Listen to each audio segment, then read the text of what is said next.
9 मई के वाकयात पर कौम ताहाल बरहम। मियांवाली और टांक में पाक फौज की हिमायत में रैलियां, मुजाहिरीन के पाकिस्तान जिंदाबाद और पाक फौज जिंदाबाद के फलक शगाफ नारे।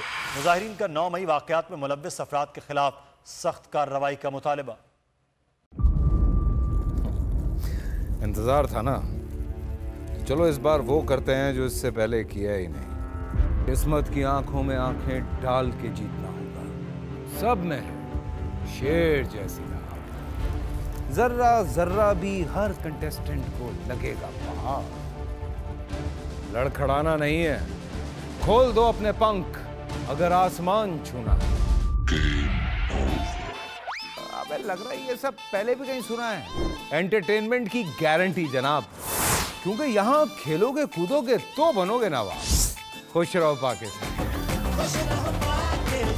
खुश रहो पाकिस्तान, बुध और जुमेरात शाम 7 बजे सिर्फ बोल एंटरटेनमेंट पर। सब्सक्राइब करें और बेल दबाएं ताकि कोई खबर रह न जाए।